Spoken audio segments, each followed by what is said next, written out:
हे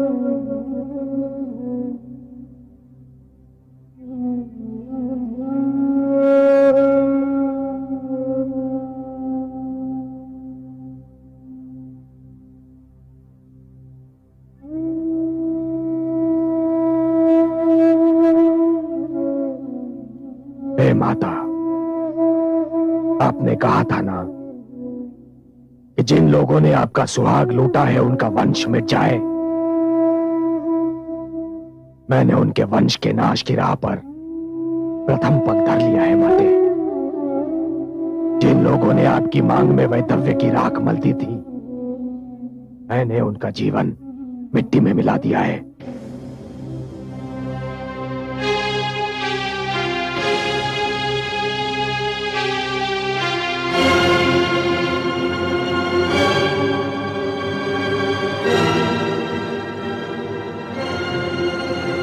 माता,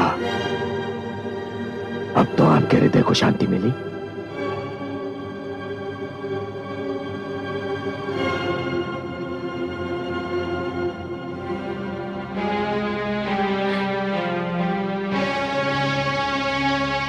इन दुष्टों के अंत से मेरा लुटा हुआ सुहाग तो नहीं मिल सकता पुत्र,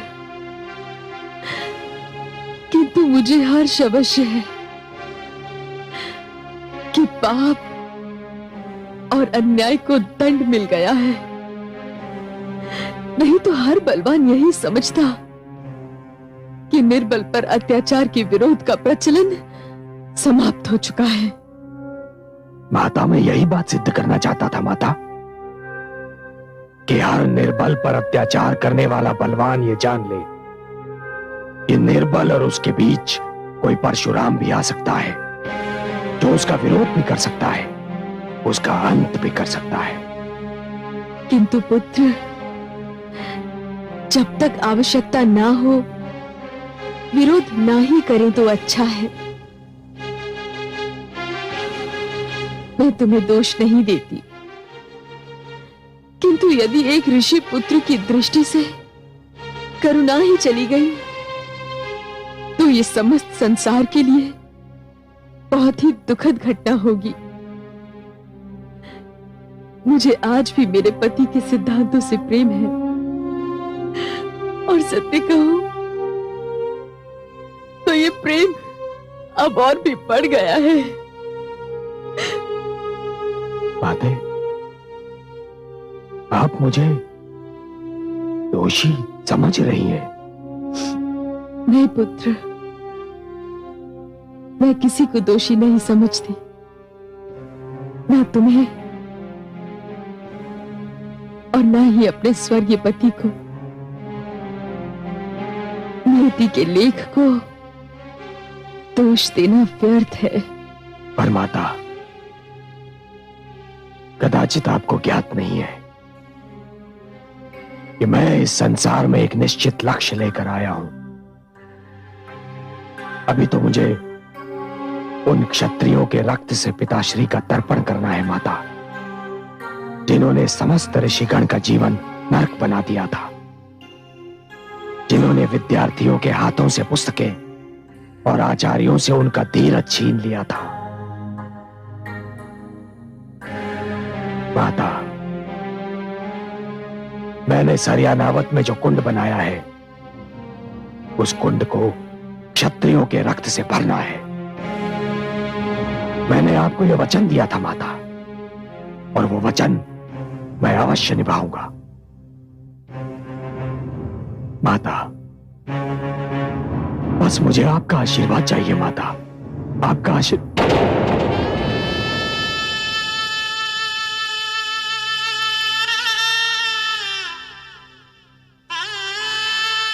माता, माता,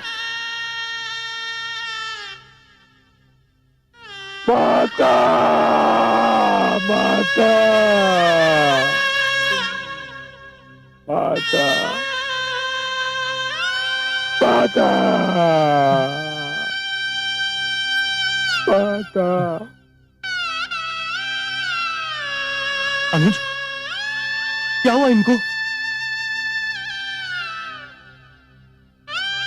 माता हमें छोड़कर चली गई बंधु। नहीं, माते, माते, माते, माते, माते। नहीं बंधु, नहीं, अश्रु मत बहाओ। वीरांगना की मृत्यु पर अश्रु बहाना उसकी वीरता का अनादर करना है।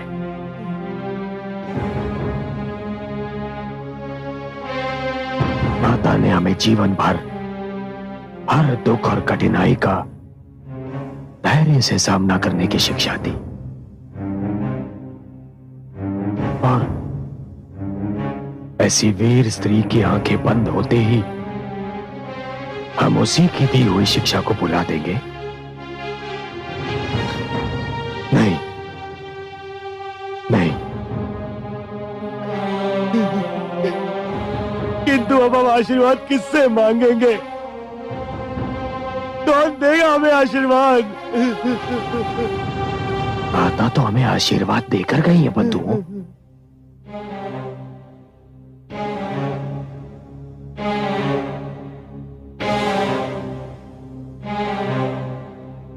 और माता का आशीर्वाद यह है कि अब जब हम अत्याचार से युद्ध करें तो हमें यह ध्यान न रहे कि हमारी माता की सुरक्षा कौन करेगा। उन्होंने हमें अपनी सुरक्षा की चिंता से मुक्त कर दिया है, मुक्त कर दिया है, ताकि अब हमारे ध्येय पूर्ति के बीच कोई माता, कोई पिता या कोई अनामिका बाधा न बन जाए।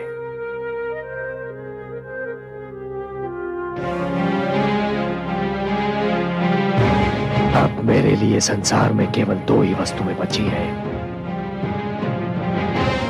सहस्रार्जुन का शीश और मेरा परशु।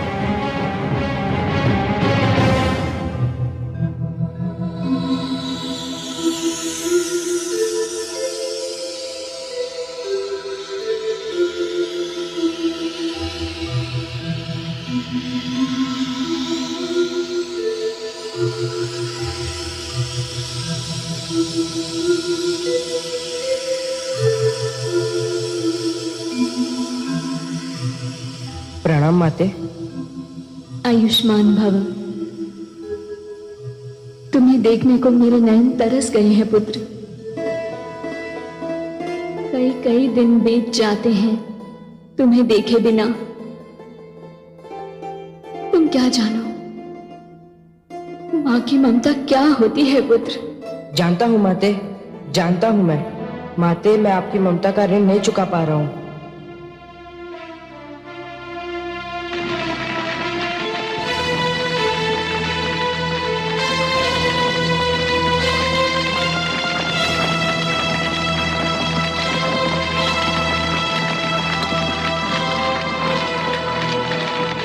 पुत्र, कहीं भावना की धारा में तुम बह तो नहीं गए ना? तुम्हें अपना वचन स्मरण है ना? तो काट दो अपनी माता का सर। अपने इस अभागे पुत्र को क्षमा कर देना माता। मैं वो करने जा रहा हूं जो आज तक किसी पुत्र ने नहीं किया होगा,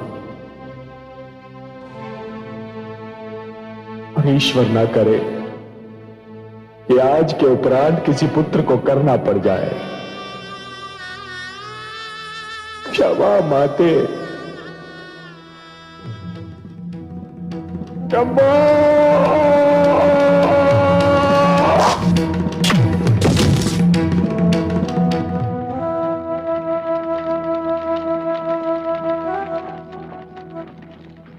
माता,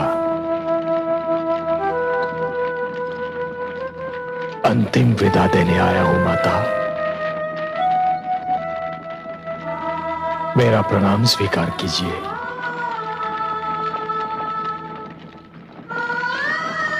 माता, मुझे संतोष तो है कि आपकी आत्मा पिताश्री की आत्मा से जा मिली होगी, परंतु ये न समझिए माता कि मैं वो मार्मिक दृश्य भूल गया हूं जब पिताश्री की मृत्यु पर आपने 21 बार अपनी छाती को पीटकर विलाप किया था। मैं एक एक करके 21 बार क्षत्रियों के रक्त से सरयानावर्त कुंड को भरूंगा और शत्रु के रक्त से पिताश्री और आपका तर्पण करूंगा।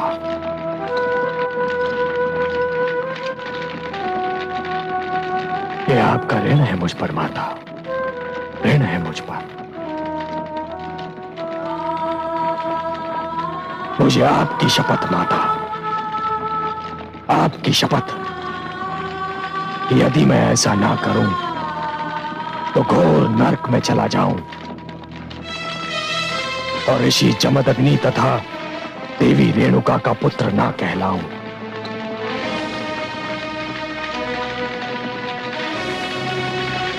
माता,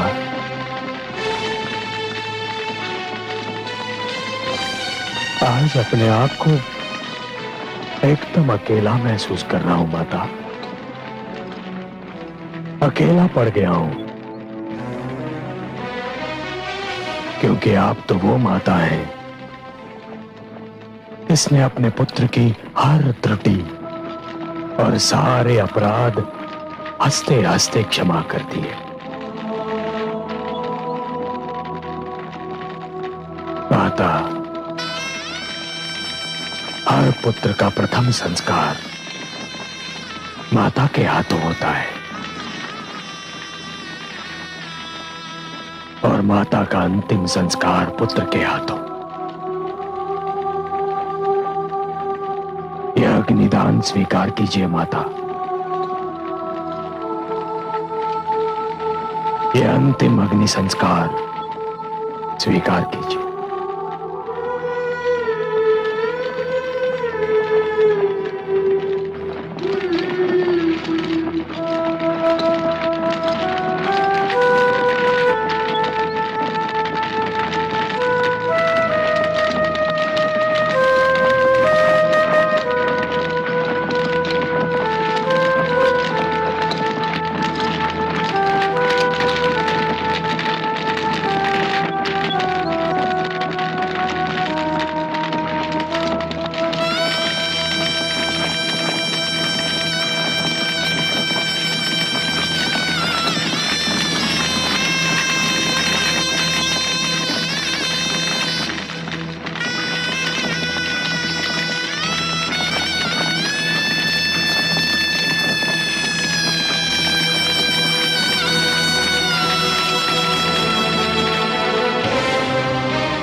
राधाश्री,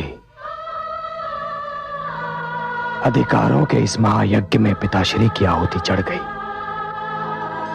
माताश्री ने भी अपने प्राण त्याग दिए। अब मुझे एक और जीवन की आवश्यकता है। मुझसे कहो अनुज, मैं दूंगा अपना जीवन। ये पेटिका देख रहे हो? क्या है इसमें? सहस्त्रार्जुन के चारों पुत्रों के सिर। मैं इन्हें महाराज सहस्त्रार्जुन को उपहार स्वरूप भेंट करना चाहता हूं, परंतु जो भी व्यक्ति जाएगा वो कदाचित जीवित नहीं लौटेगा। अनुज, जब सम्मान का प्रश्न होता है, जब प्रतिष्ठा दांव पर लगी होती है, जब अत्याचार के विरोध का चक्र चलता है, तब प्राणों का कोई मूल्य नहीं होता। मुझसे कहो क्या करना है।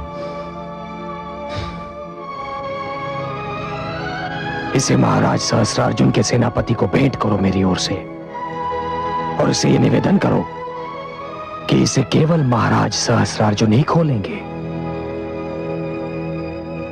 सेनापति एक क्षत्रिय है और मेरा विश्वास है कि वो ऐसा ही करेगा, क्योंकि सहस्त्रार्जुन और उसके सारे सहयोगी ये जानते हैं कि आप युद्ध कला में प्रवीण नहीं हैं। आप तो केवल एक आचार्य हैं। कदाचित आपके प्राणों की रक्षा हो जाए, किंतु भ्राता, आपको अपने मस्तक पर मृतक वस्त्र बांधकर ही जाना होगा। मैं जाऊंगा अनुज, अवश्य जाऊंगा। यदि ये प्राण चले गए तो समझूंगा मातृ पितृ ऋण उतारने की चेष्टा तो की। भ्राता, ये कार्य स्वयं मैं भी कर सकता था, किंतु अनुज, तुम्हारा निर्णय उचित है। तुम्हें संपूर्ण युद्ध का संचालन करना है। सैनिक अनेकों होते हैं, किंतु सेनापति एक होता है। भ्राता, मुझे अब चलना चाहिए। भ्राता, यशस्वी भव, यशस्वी भव।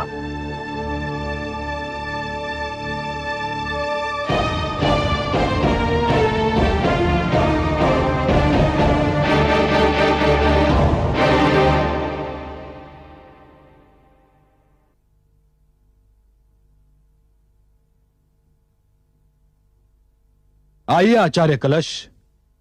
सेनापति विशाल, मैं महाराज सहस्त्रार्जुन के लिए परशुराम की ओर से यह पेटिका लेकर आया हूं।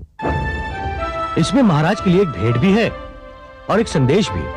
क्या है इसमें? मुझे देखने की अनुमति नहीं थी और परशुराम ने आपसे भी निवेदन किया है कि इसे केवल महाराज सहस्त्रार्जुन ही देखें।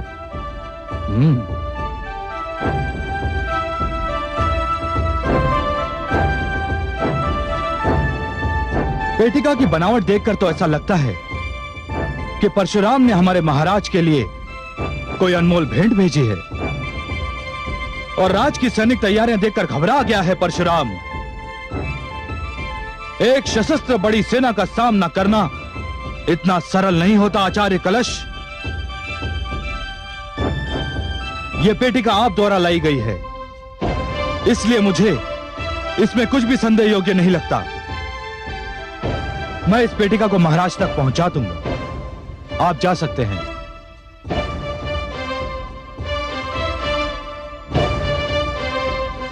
सैनिकों, यह पेटिका को उठाकर मेरे साथ चलो।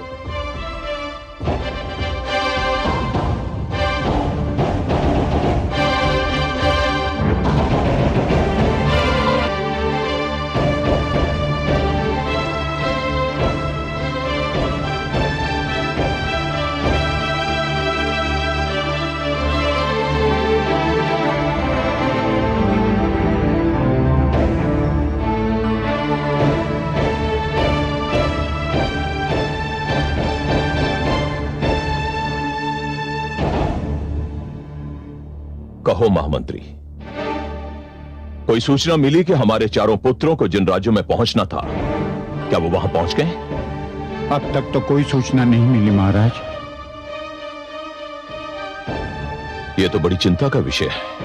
ऐसा नहीं है महाराज, कभी कभी सूचना का न मिलना ही अच्छी सूचना होती है। चारों राजकुमार सकुशल होंगे। ईश्वर करे ऐसा ही हो।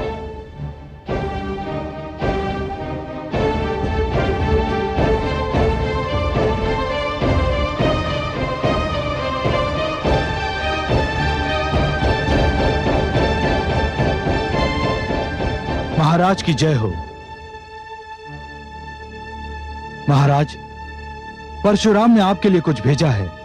परशुराम ने? मेरे लिए? हाँ महाराज, और जो व्यक्ति इसे लेकर आया था उसने कहा था कि यह केवल आपके लिए है और इसे केवल आपके समक्ष ही खोला जाए। ठीक है, मंगवाओ उसे। जो आज्ञा महाराज।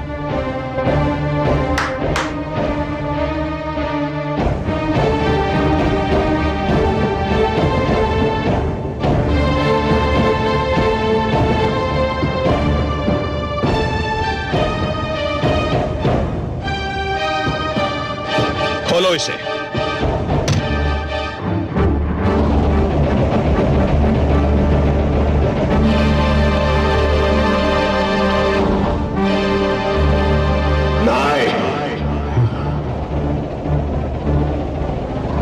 क्या हुआ महाराज? इस पेटिका में क्या है?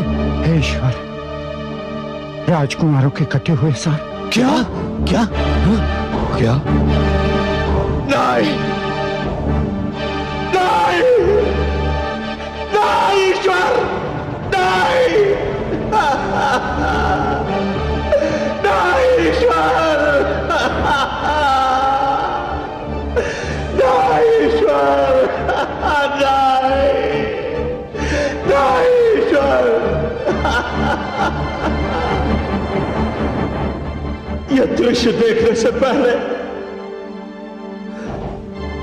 महाप्रलय क्यों नहीं आ गई? मेरे कुलदीपकों का प्रकाश बुझाने से पहले हे सूर्य, हे चंद्रमा, तुम्हारा प्रकाश अंधकार में क्यों नहीं बदल गया? परशुराम, यदि यही तुम्हारा युद्ध संदेश है तो यह भी सुन ले। तुमने मेरे कुलदीपकों के कटे हुए सिर भेजे हैं। इन कटे हुए सिरों की सौगंध, मैं इस धरती पर एक भी भार्गव को जीवित नहीं छोड़ूंगा, बिल्कुल नहीं छोड़ूंगा। परशुराम,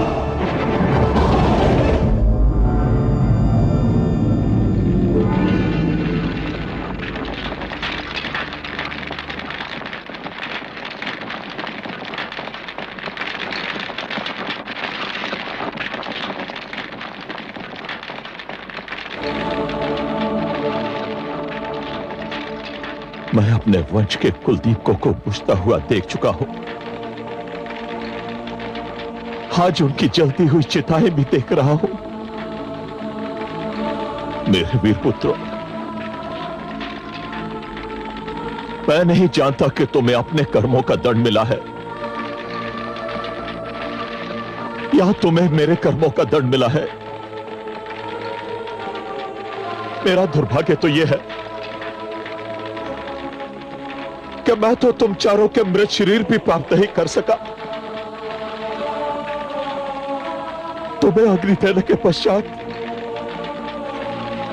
आज जीवन में पहली बार मैं पीछे मुड़कर देख रहा हूं पुत्रों। जीवन में पहली बार पीछे मुड़कर देख रहा हूं।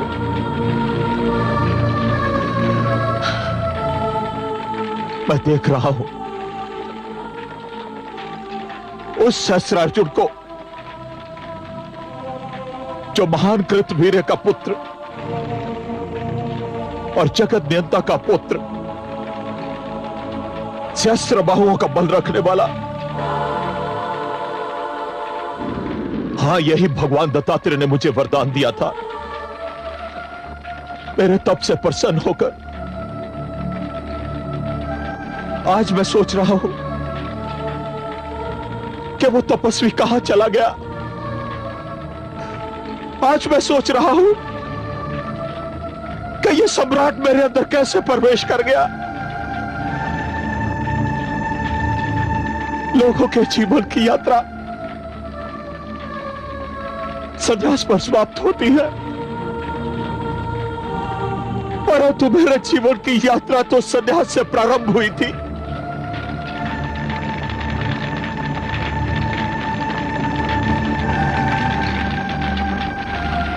भूल कहां हुई है? ये भूल हुई है या मेरी पीड़ा, मेरी कुंठा मुझे ऐसा समझने पर विवश कर रही है? हे धरती, हे आकाश, है मेरे पितृ देवता, आज इस समय मैं निर्णय की घड़ी के समक्ष एक अपराधी की भांति खड़ा हूं। क्या यह सारा दोष मेरा ही है? आज मेरे अंदर घृणा का लावा जो इतना उबल रहा है, वो ना जाने कितने भार्गवों को अब तक निगल चुका है। और अब यही घृणा का लावा परशुराम को भी निकलना चाहता है।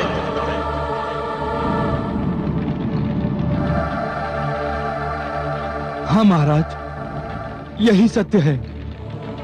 जो व्यक्ति अपने अस्तित्व की रक्षा के लिए युद्ध नहीं करता, उसे इतिहास भूल जाता है। भार्गव जिस प्रकार अपने अस्तित्व का संघर्ष कर रहे हैं, उसी प्रकार हम क्षत्रिय भी अपने अस्तित्व के लिए एक भयानक नरसंहार करेंगे।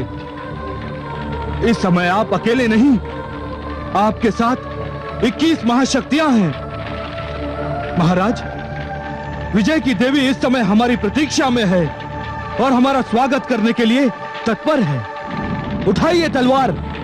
सम्राट सदैव तलवार के बल पर शासन करते अच्छे लगते हैं, और फिर प्रतिशोध भी आपसे कुछ मांग रहा है, और वो 4 जलती हुई चिताएं भी आपसे कुछ मांग रही हैं। महाराज,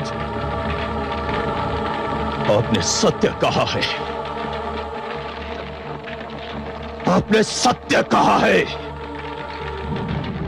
मैं आप लोगों का आभारी हूं। थोड़ी देर के लिए मैं पुत्र मोह में पीछे चला गया था। युद्ध होगा, भयानक युद्ध होगा, और भारतों की ऐसी अनेकों अनेक चिताएं जलेगी, अवश्य जलेगी। युद्ध